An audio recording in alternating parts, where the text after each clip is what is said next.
Allahumma salli ala Sayyidina Muhammadin tibbil qulubi wa dawaiha. Assalamualaikum warahmatullahi wabarakatuh. Halo, selamat jumpa dengan Ibu Subur Sutrismi. Apa kabar semuanya? Alhamdulillah, luar biasa. Allahu Akbar. Teman-teman, hari ini Ibu mau bicara tentang Idul Adha, karena sebentar lagi kita mau merayakan Idul Adha, mau lebaran. Tepuk tangan dulu dong. Iya, kita sebentar lagi mau lebaran, yaitu Hari Raya Idul Adha. Nah, Hari Raya Idul Adha ini ada orang yang bilang Hari Raya Haji, karena memang pada waktu Idul Adha ini orang Islam lagi melaksanakan ibadah haji di Tanah Suci. Kecuali tahun ini orang-orang Indonesia tidak bisa melaksanakan ibadah haji. Karena apa? Karena lagi ada COVID-19, jadi ibadah hajinya ditunda. Ada juga orang yang bilang Idul Adha itu adalah lebaran kurban, hari raya kurban, karena nanti pada saat hari raya Idul Adha umat Islam banyak sekali yang pada korban. Nah, sekarang Ibu mau cerita, mau Ibu mulai cerita ini dengan baca basmalah. Yuk kita baca bersama-sama. Bismillahirrahmanirrahim. Teman-teman, tanggal 10 Dzulhijjah kita lebaran, sebelumnya disunahkan melaksanakan puasa. Umat Islam dianjurkan untuk berpuasa dulu, yaitu puasa Tarwiyah yang jatuh pada tanggal 8 Dzulhijjah. Insya Allah tanggal 8 Dzulhijjahnya itu kalau tidak salah hari Rabu. Iya, nanti teman-teman bisa puasa ya. Puasa Tarwiyah. Ya. Nah, kisahnya begini, yaitu kita mengambil kisah dari Nabi Ibrahim alaihissalam.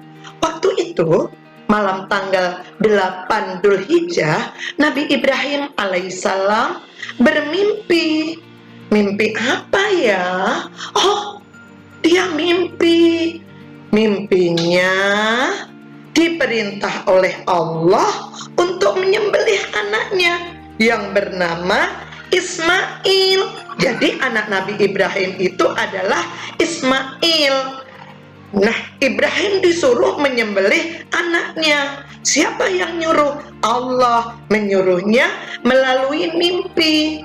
Akhirnya mulai pagi setelah dia bermimpi, dia terbangun. Astagfirullahaladzim, ya Allah, aku kok bermimpi suruh menyembelih anak saya Ismail, padahal anakku ini adalah anak yang baik, anak yang soleh. Masa disuruh disembelih, ya Allah? Dia bersedih. Seharian dia bersedih, tidak makan, tidak minum, memikirkan perintah Allah tersebut untuk menyembelih anaknya. Nah, makanya kita untuk mengingat kesedihan, kedukaan Nabi Ibrahim karena disuruh menyembelih anaknya, diperintahkan deh untuk puasa Tarwiyah. Terus malam harinya Nabi Ibrahim tidur lagi. Tidak lupa dia juga pasti baca doa. Tetapi dia bermimpi lagi. Bermimpi untuk diperintah Allah menyembelih anaknya lagi. Nah, dia bangun lagi, sedih lagi. Ya Allah, kenapa aku mimpi lagi? Supaya untuk menyembelih anakku Ismail yang baik hati dan soleh ini. Dia tambah berduka lagi di tanggal 9 Dzulhijjahnya. Dia nggak makan, nggak minum. Akhirnya dia juga berpuasa. Nah, malam harinya lagi, malam 10 Dzulhijjah, dia bermimpi lagi, suruh menyembelih anaknya lagi. Dia bingung. Akhirnya disampaikanlah kepada anaknya, "Hai anakku Ismail yang baik hati, yang soleh, ayah sudah 3 malam ini bermimpi, diperintah oleh Allah untuk menyembelihmu Ismail. Bagaimana menurut pendapatmu Ismail?" Akhirnya Ismail menjawab, "Wahai ayahku, kalau memang itu perintah Allah, aku siap untuk disembelih, untuk dijadikan kurban ayah. Ayah tidak usah ragu, aku rela, aku ikhlas untuk menerima perintah ini." Nah, akhirnya ayahnya agak lega karena Ismail menerima apa yang menjadi perintah Allah melalui mimpi tersebut. Nah, di pagi harinya tanggal 10 Dzulhijjah, akhirnya Ismail siap untuk disembelih oleh ayahnya. Ayahnya menyiapkan pedang yang sangat panjang dan tajam sekali. Nah, ayahnya pergi ke tengah hutan bersama Ismail. "Wahai Ismail, sekarang apakah kamu siap untuk ayah sembelih?" Nah, Ismail menjawab, "Saya siap ayah, tapi maaf ayah, tolong tutup mata ayah biar tidak melihat aku. Nanti kalau ayah melihat aku, nanti ayah tidak tega. Tolong tutup mata ayah." Ditutuplah mata ayahnya, mata Ibrahim ditutup oleh Ibrahim. Ismail siap-siap tidur di atas kayu yang untuk tempat penyembelihan tersebut. Pedang pun siap. Mata Nabi Ibrahim, Ismail sudah siap untuk disembelih oleh ayahnya. Ayahnya sudah siap dengan pedangnya yang sangat tajam. Ayahnya membaca takbir. Tetapi tiba-tiba datanglah malaikat Jibril dengan membawa seekor domba yang besar dan sangat gemuk sekali. Dibangunkanlah Ismail oleh malaikat Jibril. "Hei Ismail, bangun kamu. Kamu bangun Ismail. Bangunlah." Bangunlah Ismail. Langsung Ismail berdiri di belakang ayahnya. Dan domba tersebut menggantikan Ismail yang sudah siap disembelih. Ayahnya tidak tahu. Saat itu juga ayahnya mengucap takbir, "Allahu Akbar," sambil menangis. "Bismillahirrahmanirrahim. Ya Allah, aku relakan anak saya untuk disembelih Ismail ini sebagai wujud atas perintahmu, atas ketaatanku kepadamu ya Allah. Allahu Akbar." Ayahnya langsung menjerit nangis, "Ya Allah, sudah aku korbankan anakku Ismail ya Allah, tapi aku rela ya Allah, aku rela karena ini adalah perintahmu ya Allah."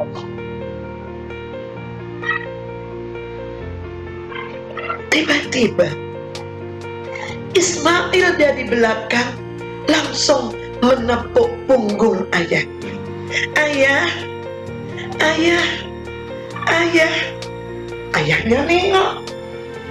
"Loh, kamu Ismail, kan kamu udah saya sembelih, kamu udah saya potong, kenapa kamu ada di belakang ayah Ismail?" Ayahnya terkejut. Ismail, terus siapa itu tadi yang ayah sembelih? Kata Ismail, coba ayah buka. Siapa yang tadi sembelih ayah? Nah, dibukalah tadi karena sudah ditutup. Subhanallah, subhanallah, subhanallah, Allahu Akbar. Ya Allah ya Rabb, seekor domba besar, seekor domba besar yang aku sembelih ternyata kok bisa seperti ini Ismail.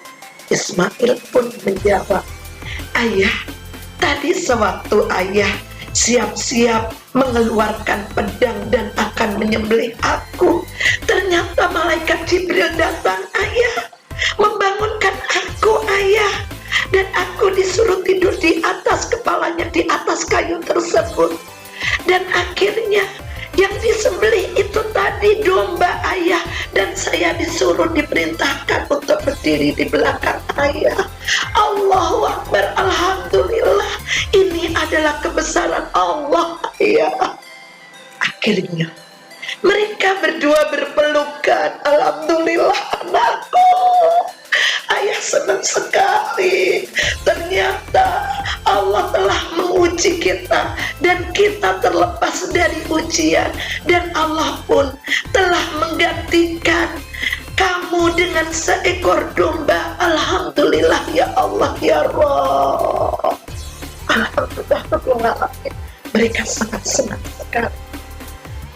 Akhirnya anak-anak, domba tersebut pada tanggal 10 Dzulhijjah setelah dipotong sebagai penggantinya Ismail, terus dikuliti, terus dipotong-potong, dagingnya dibawa pulang oleh Ibrahim dan Ismail, dan daging tersebut dibagi-bagikan kepada orang-orang tetangga-tetangganya Nabi Ibrahim, tetangga-tetangganya Nabi Ismail, untuk dibagi-bagikan sebagai lauk pada waktu makan.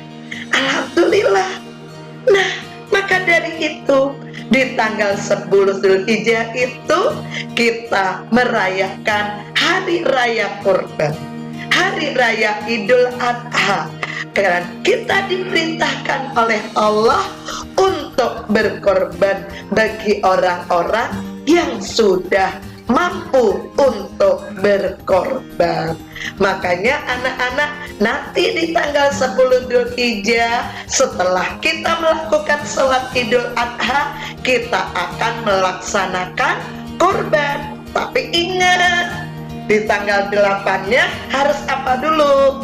Puasa tarwiyah. Di tanggal 9-nya harus apa dulu? Puasa Arafah. Di tanggal 10-nya baru kita lebaran haji. Potong kambing boleh, potong sapi boleh, potong kerbau boleh, potong onta boleh. Jadi ada 4 binatang yang nanti boleh dipotong. Yang satu apa? Kambing. Yang 2 sapi. Yang 3 kerbau. Yang 4 onta. Kalau potong ayam buat korban, boleh tidak? Tidaklah ya, terlalu kecil, nanti kalau dibagi-bagikan nggak rata deh. Jadi yang boleh dipotong itu adalah binatang korban. Tadi ada 4. Anak-anak pasti ingat semua. Nah, nanti bisa bilang sama ayah, ayah duitnya kan banyak, nanti tanggal 10 Dzulhijjah lebaran haji, korban dong ayah, potong kambing. Kalau duit ayahnya banyak lagi, potong sapi dong ayah. Banyak lagi, potong kerbau dong ayah. Banyak lagi, potong onta. Loh ayah, potong onta? Nyari onta di mana? Gak boleh onta yang di kebun binatang. Kalau kita di Indonesia, barangkali yang bisa dipotong kambing, terus sapi, apalagi ya, kerbau. Kalau ontanya adanya di kebun binatang Ragunan, nggak boleh dipotong dulu. Karena di Indonesia untuk onta itu adalah binatang yang langka. Kalau di tanah suci Mekah, onta banyak banget. Jadi orang-orang kalau di Mekah kebanyakan adalah potong onta. Bisa anak-anak semuanya nanti melaksanakan puasa tarwiyah? Bisa, hebat. Bisa melaksanakan puasa Arafah? Pastilah. Ajak ya ayah, bunda, diajakin, ayo kita puasa. Kita harus mengingat kisah Nabi Ibrahim yang disuruh menyembelih anaknya Ismail. Kan kasihan ayah, sekarang kita ikut puasanya saja, terus nanti ikut lebaran haji dan ikut korban. Nah anak-anak, setelah nanti binatang yang apa tadi buat korban dipotong, nah binatang tersebut dibagi-bagikan kepada orang yang membutuhkan, ya, kepada orang fakir, orang miskin, dan orang-orang yang membutuhkan. Gak dimakan sendiri, kita boleh makan, tapi sekedarnya, gak boleh banyak-banyak. Yang pasti harus dibagi-bagikan kepada fakir, miskin, dan orang-orang yang membutuhkan. Berarti sudah melaksanakan korban. Karena kalau orang memberi itu lebih baik daripada orang meminta. Nah dalam hadisnya, al-yadul ulya khairum minal yadis sufla. Tangan di atas lebih baik daripada tangan di bawah. Jadi nanti kita akan memberi korban, berarti kita bagus tuh tangannya di atas. Kalau tangan di bawah, bagus sih bagus, tapi lebih bagus tangan yang di atas. Berarti lebih baik, lebih bagus korban daripada kita menerima korban. Bisa tidak anak-anak? Pasti deh bisa semua. Yuk kita nyanyi dulu bersama-sama. Tepuk Idul Adha. Siapa yang sudah bisa? Ya boleh bareng-bareng sama Bu Subur ya. Kalau belum bisa, nah Bu Subur nih mau tepuk Idul Adha. Nanti anak-anak bisa menirukan dan nanti bisa berbagi sama teman-teman semua ya. Yuk tepuk Idul Adha. Prot dum, prot dum, prot prot prot, dum dum dum, prot dum, prot dum, prot prot prot, dum dum dum. 8 Dzulhijjah puasa tarwiyah. 9 Dzulhijjah puasa Arafah. 10 Dzulhijjah hari raya Idul Adha. Prot dum, prot dum, prot prot prot, dum dum dum. Ayo ayo ayo, korban korban korban. Potong potong potong, kambing kambing kambing. Potong potong potong, sapi sapi sapi. Potong potong potong, kerbau kerbau kerbau. Potong potong potong, onta onta onta. Bagi bagi bagi, fakir fakir miskin. Terima kasih, alhamdulillah. Yeay, pasti kalian bisa semuanya.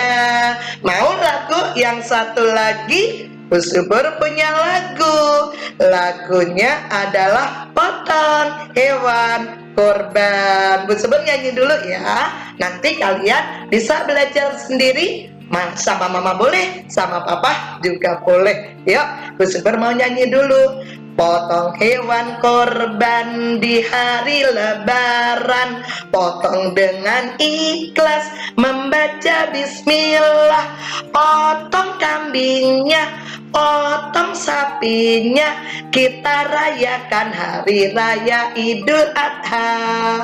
Potong hewan korban di hari lebaran, potong dengan ikhlas membaca bismillah. Potong kambingnya, potong sapinya, kita rayakan hari raya Idul Adha.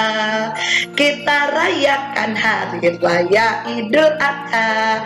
Terima kasih. Sampai jumpa lagi dengan tema yang lain bersama Ibu Subur. Alhamdulillah. Assalamualaikum warahmatullahi wabarakatuh.